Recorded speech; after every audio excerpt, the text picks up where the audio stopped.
Hafalina Nuetina Androani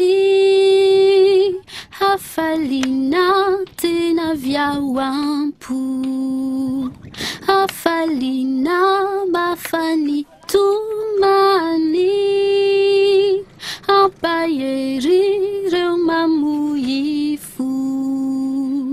Il faut dire aussi que je passe une grande partie de mon temps là-bas à Madagascar, où je repars bientôt, pour consoler des mamans qui parfois n'ont jamais pu, une seule fois dans leur vie, satisfaire un jour la faim de leur enfant. Je pense à ce que m'écrivait Edmond une des toutes premières fois que j'allais à Madagascar. Et il me disait, vous ne connaîtrez jamais, vous, les blancs repus, la morne hébétude quotidienne de la quête éventuelle d'un peu de riz pour les enfants le soir. Et quand on peut consoler la maman et l'enfant, c'est vraiment un beau cadeau de la vie. Merci Unja de nous le dire dans ta langue maternelle, c'est 2 fois plus beau. Et puis le Père Pedro vous prend tous dans les bras, il a ce geste tellement quotidien, quand il tend les bras on voit des dizaines d'enfants qui viennent, c'est providentiel, c'est divin, c'est humain.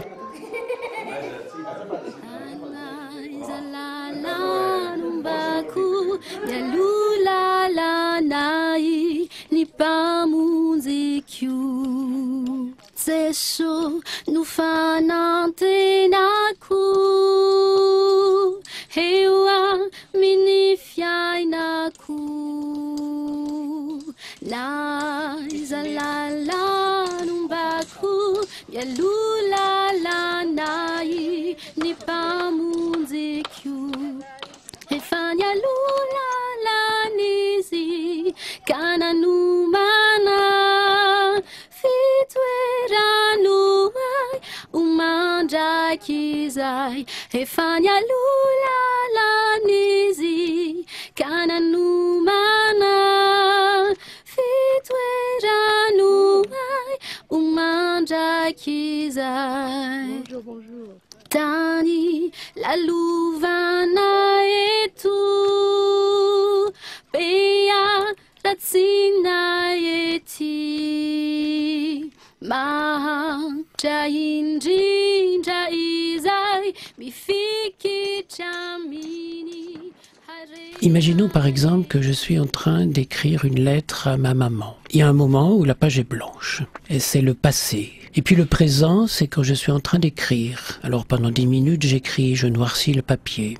Des signes, des symboles, des mots. Et puis la lettre est terminée, je la mets dans l'enveloppe, et puis je colle l'enveloppe. Voilà, là c'est le futur. Et qu'est-ce qu'il y a entre le passé et le futur? Une lettre qui s'écrit une seule à la fois. Le présent, c'est cette lettre que je suis en train d'écrire. Oui, mais quand si ma maman était morte entre-temps, les 10 minutes que j'ai passées à écrire, qui étaient des petits présents, mais ces 10 minutes-là, elles sont où, puisque ma maman est morte?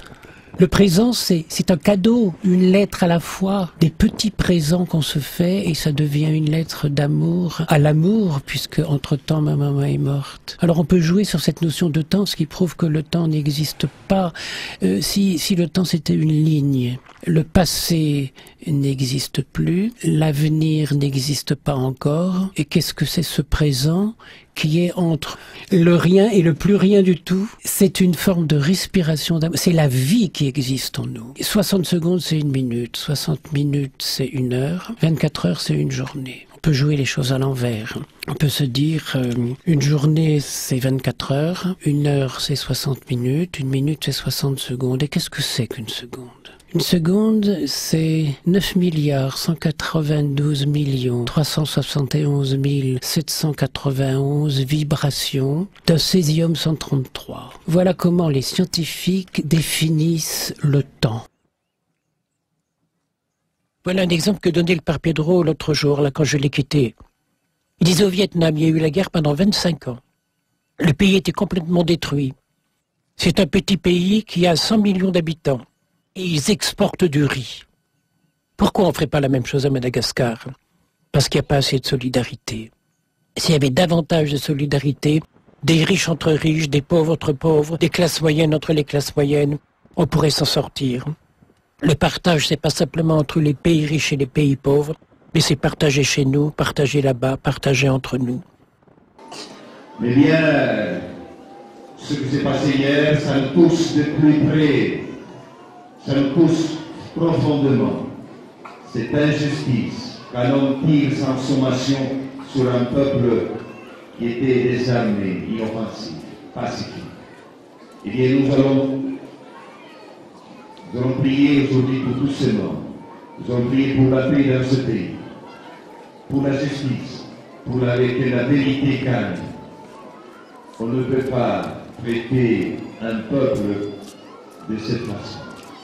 Eh bien, nous allons demander au Seigneur, à Dieu, de nous donner la force de résister à toute haine, à toute violence. Et que la justice puisse s'installer. On n'a pas de solution facile. Quand il y a une situation pareille, c'est toujours difficile. Et nous allons prier. Et la foi, l'espérance et l'amour de Jésus sont plus forts que tous les mal que l'homme puisse faire. Et c'est pour cela que nous allons quand même prier avec joie, parce que cette joie nous transmet la force de Dieu, qui est plus fort que la mort et plus fort que l'injustice. Merci Padre Marie, c'est le dernier dimanche ici, puis aussi avec la famille Dos Santos qui vient aussi pour prier pour son fils. On se rappellera aussi de votre fils. Autour des 40 morts d'hier, peut-être plus de 40 morts et des centaines, plus de centaines de blessés dans les hôpitaux. Voilà, on va commencer la messe. Et merci d'être là, de partager avec nous. Souvent on partage la joie, aujourd'hui on partage un peu la souffrance, mais la joie de que l'amour et la justice vont gagner. Dieu se partage aux hommes et prenez et mangez-en tous. J'avais dit ça à un prêtre à Madagascar. Il m'a regardé, mais il dit, mais on ne donne pas à tous. Alors que Jésus a dit, prenez et mangez-en tous. Et même quand ça va pas, il faut s'arranger pour que ça puisse aller quand même. Et c'est ça le miracle de la bonté, de l'amour, de la bienveillance et du pardon. Et quand brusquement, dans nos églises, on entend parler, annoncer la bonne parole, et que ça ne se vit pas assez, on navigue dans le faux. Mais il suffit d'un Père Pedro, d'un Abbé Pierre, d'une Mère Teresa, et puis voilà que tout est remis en place. Elle est belle, vous savez, notre église. Mais il faut aller là-bas pour la découvrir et puis pour la voir. Le bien ne fait pas de bruit. Le bien ne fait pas de bruit. J'ai vu un hôpital à Madagascar. Il y a un infirmier payé à mi-temps par l'État. Il n'y a pas de nourriture, il n'y a pas de médicaments. Et on y soigne les lépreux, on y soigne les handicapés, on y soigne quand même. Je me suis imposé, alors que j'étais là-bas, et que je souffrais vraiment beaucoup d'une cruralgie, certaines nuits de ne pas prendre de calmant, alors que des amis médecins m'en donnaient, pour me dire, je dois vivre ce que vivent ces gens-là. De quel droit, moi, j'aurais le droit de calmer ma douleur et pas eux? Messieurs les députés, vous devriez voir votre femme souffrir, votre femme gémir, vos gosses pleurer, et vous découvriez que la loi que vous avez votée, elle est totalement injuste. Andiamanicho,